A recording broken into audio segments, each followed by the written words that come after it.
ఈరోజు మనం నేర్చుకోబోతున్న అంశం పరలోకంలో నీ స్థానం ఎంత.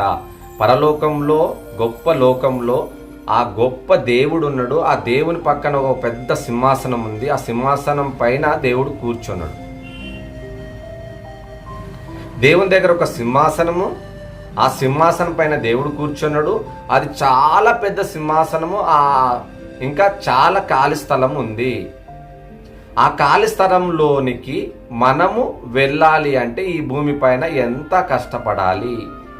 ఏదో పరలోకానికి వెళ్ళడం వేరు, దేవుని సింహాసనం దగ్గరికి వెళ్ళడం వేరు.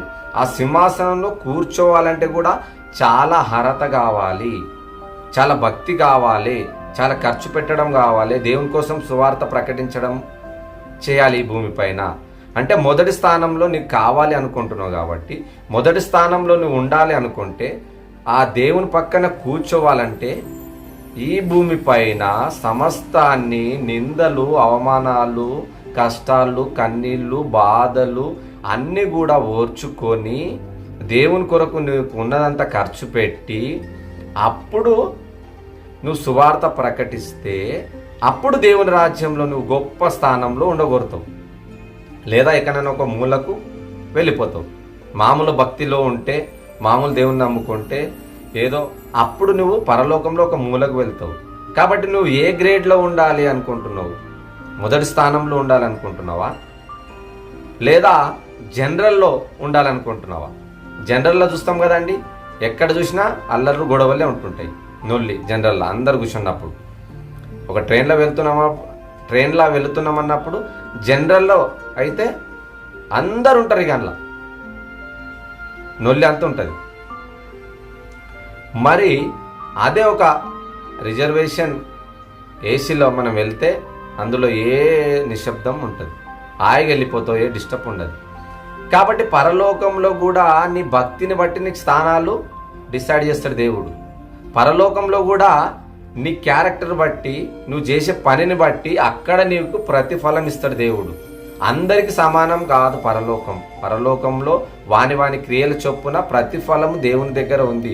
పరలోకం దొరుకుతుంది, కానీ అందరూ మొదటి స్థానంలో వెళ్ళగలుగుతారా అన్నదే నా ప్రశ్న. మొదటి స్థానంలో వెళ్ళే వాళ్ళు చాలా మంది, చాలా కష్టం.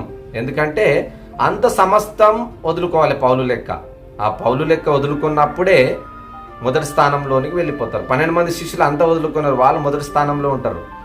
మనం కూడా మన పిల్లలను చదివించేటప్పుడు ఎంతో ఖర్చు పెట్టి చదివించినప్పుడు వాళ్ళు ఏ గ్రేడ్ వస్తే ఎంతో సంతోషిస్తాం. ఎందుకంటే ఏదన్నా ఒక జాబ్ ఖచ్చితంగా వస్తుంది కాబట్టి, మార్కులు ఎక్కువ ఉంటాయి కాబట్టి. కాబట్టి అలా జరిగినప్పుడు మనం ఎంత సంతోషిస్తామో. మన పిల్లలు ఏ గ్రేడ్లో వస్తే, అదే డి గ్రేడ్ వచ్చింది అనుకో, బి గ్రేడ్ వచ్చినా సంతోషిస్తాం. డి గ్రేడ్లకు వెళ్ళిపోతే బాధపడిపోతాం. ఇన్ని పైసలు ఖర్చు పెట్టి ఇంత చదివించి వీడేమరా డి గ్రేడ్లకు వెళ్ళిపోయినని ఆలోచిస్తాం. కాబట్టి పరలోకంలో నువ్వు ఏ స్థానంలో ఉండగలుగుతున్నావు? ఏ గ్రేడ్ ఉంది, బి గ్రేడ్ ఉంది, సి గ్రేడ్ ఉంది, డి గ్రేడ్ ఉంది అక్కడ కూడా. కాబట్టి మొదటి స్థానంలో నువ్వు ఉండాలి అనుకుంటే పరిశుద్ధంగా నీకున్న సమస్తాన్ని కూడా ఖర్చు పెట్టిన వాళ్ళందరూ కూడా పరలోకంలో మొదటి స్థానంలో ఉంటారు. సింహాసనం, దేవుని దగ్గర చాలా పెద్ద సింహాసనం. ఆ సింహాసనం దగ్గరికి వెళ్ళాలి అంటే ఈ భూమి పైన చాలా కష్టపడాలి. ఆ సింహాసనం గురించి అపవాది పోటీ పడింది. ఆ సింహాసనం గురించి దేవునితో కొట్లాడి ఓడిపోయి కింద పడి మన దగ్గరికి వచ్చి మనకు పోకుండా చేస్తుంది అపవాది. ప్రకటన 12:7-9 వరకు చదివితే అక్కడ రాయబడిందండి, దేవునితో పోరాడింది అపవాది. అప్పుడు దేవుడు తోసేస్తే కిందికి వచ్చి పడ్డది. మన మధ్యన తిరుగుతుండు వాడు పోతలేడు. వాడు ఎట్లయినా పోడని తెలిసిపోయింది. దేవునికి వ్యతిరేకంగా పాపం చేసిండు, వాడు పోడు. మనకు కూడా పోనీయకుండా 24 గంటలు డ్యూటీ చేస్తూ ఎవరిని మింగుదునా అని తిరుగుచున్నాడు. కాబట్టి ఆ పరలోకం పొందుకోవాలంటే చాలా కష్టం. ఈ భూమిపైనే ఒక ఈ భూమిపైన సుమారు 800 కోట్ల ప్రజలు ఉన్నారు. అందులో 350 కోట్ల మంది క్రైస్తవులు ఉన్నట్లు చూస్తున్నాము. అందులో ఏ స్థానంలో ఎవరు వెళ్తారో ఎవరికి తెలియదు. మనం భూలోకంలో ఒక విధానంగా చూస్తే, మనం రాజకీయ నాయకులం కానీ 196 దేశాల్లో 196 దేశాలు ఉన్నాయి. ఈ 196 దేశాల్లో కూడా ప్రతి ఒక్క దేశానికి ఒక ప్రధానమంత్రి ఉంటాడు, ఆయనకు ఒక ప్రత్యేకమైన సీట్ ఉంటుంది. ప్రతి రాష్ట్రానికి ఒక ముఖ్యమంత్రి ఉంటాడు, ఆయనకు ఒక సీట్ ఉంటుంది. ప్రతి ఒక్క జిల్లాకు ఒక కలెక్టర్ ఉంటుంది, ఆయనకు ఒక సీట్ ఉంటుంది, ప్రత్యేకమైన సీట్.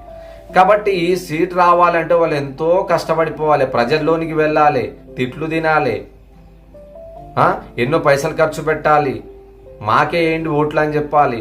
అలా ఎంతో తిరిగి రాత్రనక పగలనక తిరిగి తిరిగి తిరిగి తిరిగి అప్పుడు వాళ్ళు ప్రజలు ఎవరికి ఓటేస్తారో వాళ్ళు గెలిస్తే వాళ్ళు ప్రధానమంత్రి అవుతారు. ఒక సింహాసనం, ఒక సీట్ ప్రత్యేకంగా దొరుకుతుంది. దానిపైన ప్రధానమంత్రి కూర్చుంటాడు, ఇండియాకు పరిపాలన చేస్తాడు. ఏ దేశమైనా అంతే.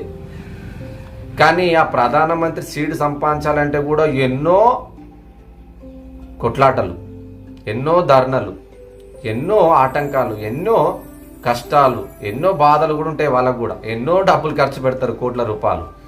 కాబట్టి గెలుస్తామో లేదా అని ఒక అనుమానం. మళ్ళా గెలిస్తే అప్పుడు సంతోషిస్తారు. కాబట్టి ఇక్కడ కూడా మనం భూమిపైన నీకెంత ధనం ఉన్నా, నీకెంత ఆస్తి ఉన్నా, నీకెంత భక్తి ఉన్నా, నీ లోపల పెట్టుకొని నువ్వు జీవిస్తే అది వ్యర్థమే. నువ్వు పరలోకానికి వెళ్ళలేవు. నీకున్న భక్తిని బట్టి, నీకున్న క్యారెక్టర్ని బట్టి, నీకున్న డబ్బును బట్టి సువార్త విషయంలో ఖర్చు పెడితే అప్పుడు నువ్వు పరలోకానికి వెళ్ళగలుగుతావు, మొదటి స్థానంలో ఉండగలుగుతావు. దేవుని సింహాసనం పక్కన వెళ్ళాలి అంటే అది చాలా పరిశుద్ధంగా జీవించాలి. నీకున్నదంతా ఖర్చు పెట్టాలి. 50% అన్నా ఖర్చు పెట్టాలి మొదటి స్థానంలోనికి వెళ్ళాలి అంటే దేవుని దగ్గరికి. పౌలు ఉన్నాడు, శిష్యులు ఉన్నారు, ప్రవక్తలు ఉన్నారు, వీళ్ళందరూ కూడా మొదటి స్థానంలో ఉంటారు. మనం కూడా వాళ్ళ పక్కనే వెళ్ళాలి అంటే మనం కూడా భూమిపైన కష్టపడిపోవాలి. అప్పుడే మనం కూడా అక్కడికి వెళ్తాం. లేదంటే ఏదో జనరల్ లోనికి వెళ్ళిపోతాం, అక్కడ ఉండగలుగుతాం. అది కూడా పరలోకం మంచిగా ఉంటుంది. కానీ మొదటి స్థానంలో ఉండాలని కోరుకుంటాం. మన పిల్లలు ఇక్కడ చదువులో మొదటి స్థానంలో ఉండాలని కోరుకుంటాం. ఒక కలెక్టర్ అయితే బాగుండే, ఒక డాక్టర్ అయితే బాగుండే అనుకుంటాం, ఒక ఇంజనీర్ అయితే బాగుండే అనుకుంటాం. ఏదో మామూలుగా ఏదో ఒక ఆఫీస్లో ఎక్కడైనా మూలకు ఒక జాబ్ దొరికితే బాగుండదు అనుకోం కదా. మంచి స్థానమే కోరుకున్నప్పుడు దేవుని దగ్గర కూడా మనం మంచి స్థానం కోరుకుంటే ఇంకా చాలా మంచిది. ఈ భూమిపైన పరిశుద్ధంగా బ్రతకగలే. మనం యథార్థంగా అన్నిటికీ ఓర్చుకొని నువ్వు ఖర్చు పెట్టాలి. అప్పుడు దేవుని దగ్గర నీకు ఖచ్చితంగా సింహాసనం పక్కన నీకు కూర్చోవడానికి అవకాశం ఉంటుంది. దాని గురించి ప్రయాసపడే వాళ్ళు ప్రయాసపడాలి. ముందు స్థానంలో ప్రయాసపడాలంటే సువార్త దేశంలో ముందుకు వెళ్ళిపోవాలి. రాత్రనక పగలనక ఒక రాజకీయ నాయకుడు ఎలా ప్రకటిస్తుండే అంతకన్నా ఎక్కువ మనం ప్రకటిస్తేనే ముందు స్థానంలో ఉంటాం. ఒకానొక ప్రభు అంటే వచ్చే లోకం కాదు. అది ప్రార్థిస్తే వచ్చే లోకం కాదు, పరలోకం. కష్టపడితే వచ్చే లోకం. ఒక తల్లి వచ్చింది యేసు ప్రభు దగ్గరికి. వచ్చి ఆ తల్లి ఏం తెలుసుకుందంటే ఎవరు అంతకుముందు శిష్యులు తెలుసుకోలేరు, అంతకుముందు ఎవరు అడగలేరు. కానీ ఈ తల్లికి మాత్రం తెలిసిపోయింది దేవుని దగ్గర ఒక సింహాసనం ఉంది. ఆ సింహాసనం దగ్గర నా 2 కుమారులను కూడా యేసు ప్రభుకు అడుగుదాం, తీసుకోమని. పరలోక రాజ్యంలో ఒకడు నీ ఎడమ వైపున, నీ కుడి వైపున ఒకడు కూర్చోమని సెలవు అడుగుతుంటుంది యేసు ప్రభు దగ్గరికి. చూద్దాం ఎక్కడ ఉందంటే మత్తయి సువార్త 20:20. అప్పుడు జెబెదయి కుమారుల తల్లి తన కుమారులతో ఆయన యొద్దకు వచ్చి నమస్కారం చేసి ఒక మనవి చేయబోగా, నీవేమి కోరుచున్నావు ఆయన అడిగెను. అందుకు నీ రాజమందు ఈ నా 2 కుమారులు ఒకడు నీ కుడి వైపున, ఒకడు నీ ఎడమ వైపున కూర్చోమని సెలవు అడిగాను.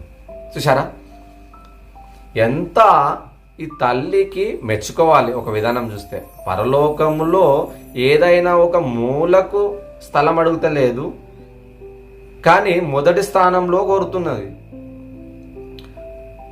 ఏమంటుందంటే పరలోక రాజ్యంలో నీ కుడి వైపున ఒకరు, నీ ఎడమ వైపున ఒకరు కూర్చోమని సెలవు అడుగుతుంటుంది తల్లి. అబ్బా, మెచ్చుకోవాలి తల్లికి. కానీ మరి అంతకుముందు ఉన్న ప్రవక్తలందరూ ఎక్కడ పోని? వీళ్ళిద్దరు కూర్చొని పెడితే అంతకుముందు ప్రవక్తలు కష్టపడ్డ వాళ్ళు ఎక్కడ పోని? 12 మంది శిష్యులు ఎక్కడ పోని? సువార్త గురించి ఖర్చు పెట్టిన వాళ్ళందరూ కూడా ఎక్కడ పోతారు? మొదటి స్థానంలోనికి వెళ్ళిపోతారు. మరి వీళ్ళు ఏమీ చేయలేరు. ఏమి చేయండి నా 2 కుమారులను తీసుకొని, అందుగురించే అడిగితే వచ్చే లోకం కాదు పరలోకము, ప్రార్థిస్తే వచ్చే లోకం కాదు, కష్టపడి పొందుకోవాలి పరలోకం. మనము ఈ భూమిపైన చదువు ఎంత చదివితే అలాంటి జాబ్ మనకి ఎలా వస్తుందో పరలోకంలో కూడా నువ్వు కష్టపడితేనే అక్కడ పొందుకుంటావు. వీళ్ళు ఏ కష్టపడంది డైరెక్ట్ వచ్చి అడుగుతున్నారు. వీళ్ళు అడిగితే అమ్మ నువ్వు చాలా కష్టతరంగా ఉన్నది అంటాడు యేసుక్రీస్తు. నువ్వేం అడుగుతున్నావో నీకు తెలుస్తలేదమ్మా. పరలోకం అడిగితే వచ్చే లోకం కాదు, ప్రార్థిస్తే వచ్చే లోకం కాదు, కష్టపడితే వచ్చే లోకం అది.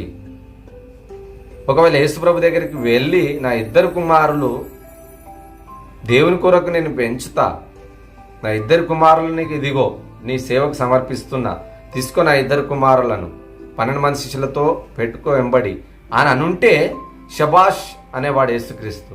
కానీ డైరెక్ట్ అడుగుతుంది. డైరెక్ట్ అడిగితే ఎవరైనా జాబ్ ఇస్తారా అండి?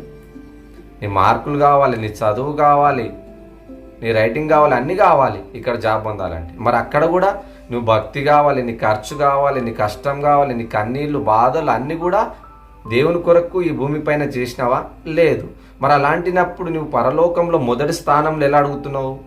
నీ జనరల్ స్థానంలో కూడా దొరకదు. పని చేసిన వానికే పరలోకం, కష్టపడ్డ వానికే జీతం. పరలోకం కూడా అంతే, పని చేసిన వానికే పరలోకం వస్తుంది. అది ఎంత కష్టపడితే అంత ముందు స్థానంలో వెళుతావు, లేదంటే ఎక్కడైనా ఒక మూల చోట కూర్చుంటావు. కాబట్టి తల్లి తెలియక అమ్మ నువ్వేం అడుగుతున్నావో నీకు తెలుస్తలేదు అంటున్నావు. కాబట్టి మనం కూడా ప్రభువా పరలోకం ఇచ్చేయి, ప్రభువా పరలోకం ఇచ్చేయి, పరలోకంలో నేను ఉండాలనుకుంటున్నా అని ప్రార్థన చేస్తే వచ్చే లోకము కాదది. ఎందుకంటే కష్టపడితే వచ్చే లోకము. కలెక్టర్ దగ్గరికి వెళ్ళి నాకు జాబ్ ఇచ్చేయి ఇన్ని దినాల నుంచి తిరుగుతున్నా అంటే నీకు దొరకదు. నీ స్థానం కావాలి, నీ రికార్డు తీస్తాడు, నువ్వు ఎంత చదువుకున్నావు, ఎన్ని మార్కులు వచ్చినాయి, ఇవన్నీ కూడా నీకు లెక్కల్లోనికి తీసుకుంటాడు ఒక కలెక్టర్ జాబ్ ఇవ్వాలన్నప్పుడు. కాబట్టి దేవుని దగ్గర కూడా నీకు పరలోకం రావాలి అంటే నీ అర్హత, నీ పరిశుద్ధత, నీ యథార్థత, నీ న్యాయం, నువ్వెంత ఓర్చుకున్నావు ఈ భూమిపైన అవన్నీ కోరుకుంటాడు. ఆ పరలోకం రావాలంటే మనం కష్టపడాలి, స్వార్థ ప్రకటించాలి, అనేకులను తెలియని వారికి కూడా దేవునిలోనికి నడిపించాలి. అలా యేసుక్రీస్తు రక్తంలో అందరూ కూడా కడగబడి తీర్చితే, నీతిమంతులుగా వాళ్ళకి తీర్చి పరిశుద్ధంగా బ్రతికితే అప్పుడు పరలోక రాజ్యంలో వాళ్ళు ప్రవేశిస్తారు. లేదంటే ఇదిగో మన ఇష్టానుసారంగా బ్రతికితే నరకానికి వెళ్ళిపోవాల్సిందే, కాని లోకానికి, సొంత లోకం విడిచిపెట్టి కాని లోకానికి వెళ్ళిపోవాల్సిందే. కాబట్టి మనం అందరం కూడా దేవుని కొరకు బ్రతకాలి, దేవుని పనిలో నమ్మకంగా ఉండి దేవుని పని చేయాలని కోరుకుంటున్నానండి. ఆమేన్.